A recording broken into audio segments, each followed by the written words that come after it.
In this short video, we're going through several aspects which are important in order to sell your boat. Try to look at your boat as it is through the eyes of the potential buyer. Are there any points what the potential buyer might see as negative? Are there some real good points as well? Try to be rational instead of being emotional. If you're not 100% sure, ask a good friend or a crew member to have an objective look around your boat and to give you some tips what you can do better. Very important is the first impression of a buyer. You know already that he has interest, otherwise he wouldn't come along. But for example, this boat is having really shiny parts. It's good in its colors, it's really well maintained. The first impression is everything. If you have shiny areas, polish them, like this one. This is really like an eye breaker for a potential buyer. Most important, of course, for a potential buyer is to see that he is interested in a boat who has been well maintained. For example, this boat is having a terrible waterline. So make sure that you start cleaning the boat before the potential buyer arrives. Once your boat is really clean, of course it's quite obvious that you can still do some things to make it even look better. For example, like this. It's a very small scratch, just a little lick of paint, and it looks much better. Very simple things, like just using new tape. It's just the first impression what you can make. Also inside of the boat, a very simple thing to add is just some new curtains. That is making a first new impression.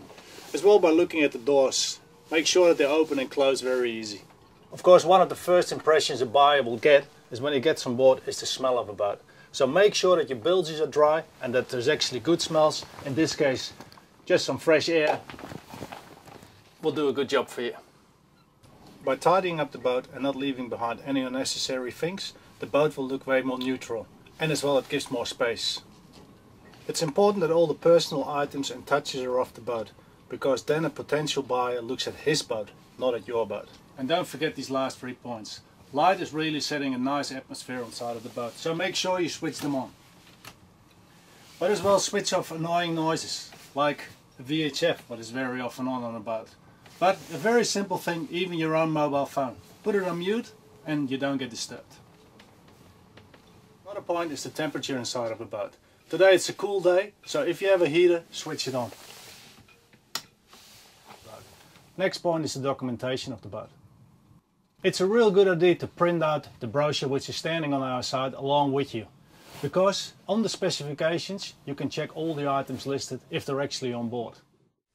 It is important to show the buyer documentation like sales brochures and other documents you think you will be useful.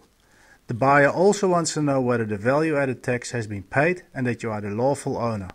For this you need to show him the original first invoice stating the paid VAT and the last bill of sale or sales contract stating you bought the boat and are the actual owner.